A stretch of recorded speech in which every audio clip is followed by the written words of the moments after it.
hope you like Whiskey Before Breakfast, because that's what I've been working on, and it's what I'm going to be working on for a little while, so I'm trying to improvise as much as I can. But, okay, here's what I'm working on now. Kind of the existential crisis of the right hand. I mentioned in the last video that that was one of the big stumbling blocks to being able to play bluegrass guitar and have it really sound like bluegrass guitar with my right hand.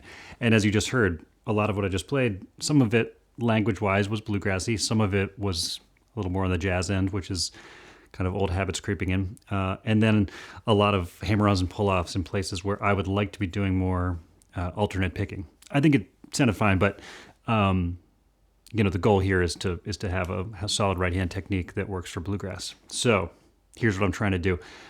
Debated the closed hand, open hand thing.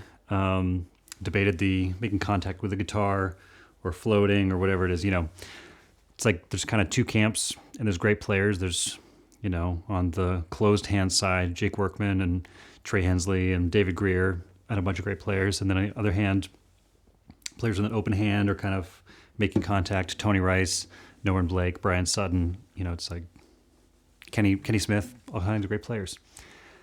But I made my choice, and I have to stick with it for a little bit at least. We'll see. And it mostly came watching Bryan Sutton. That was the big kind of inspiration for how I'm kind of practicing this new right hand thing. And it's so incredibly slow going compared to other things in my musical life, which is really nice in some ways, but also really challenging to make sure I'm kind of patient about it. So anyway, here's what I'm trying to do. And I'll show some videos of Bryan playing, so maybe you can kind of compare where I'm at with this and see if it's going in that same direction or what. It doesn't need to be exact, but I'm kind of taking that as the inspiration, right? That's the jumping off point. So the first thing is how I'm holding the pick. It's kind of as he describes, like holding a key, put it in the door, which seems simple enough. It's not exactly how I'm used to, but feels solid, right?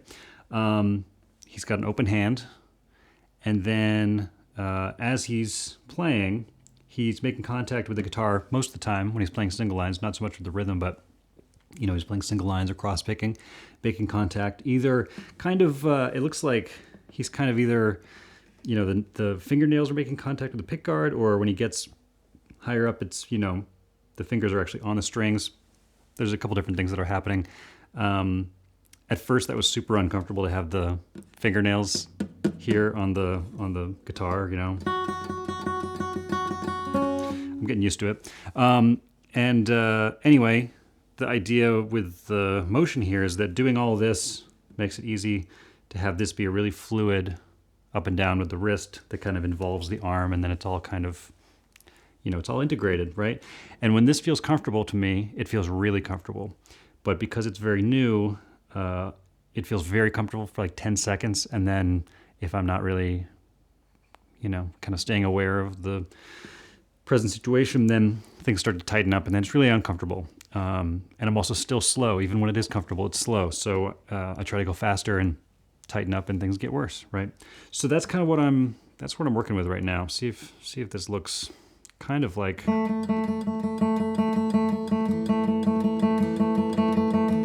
The challenge is being able to do this and have the rest of the arm also, if you exaggerate it, then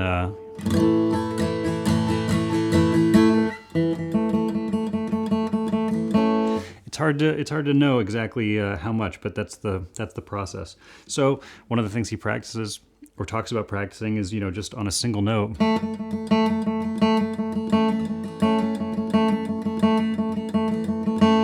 And I've been doing that, on each string with a metronome and some other, right hand exercises that I'll get into in another video. But that's at the moment. That's where I'm at.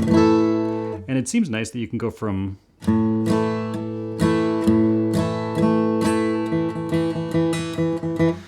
rhythm to a single string thing relatively seamlessly. That seems like that's the idea. But it's such a long way until I'm playing anything that is kind of up tempo. What you heard at the beginning of this video is really my speed limit for that. But I like it. The tone seems nice, and we'll see. It might not be the absolute most efficient way to play the fastest lines. But I think, and there are some exceptions, I'm kind of enjoying the tone and sound of players who do this generally more than ones with closed hands, some exceptions. So who knows? And I don't need to play that fast necessarily so long as I can stay loose. So I think this is possible. So anyway, that's where I'm at. Let me know if you see anything in this that looks a little suspect, or if you have any tips. Are you trying to do this too? Are you trying to do the Bryan Sutton thing? It's not just the Bryan Sutton thing, but he's a great example of it. It seems very natural when he does it. If that's what you're into, then drop a comment and let me know if I'm kind of going in the right direction here.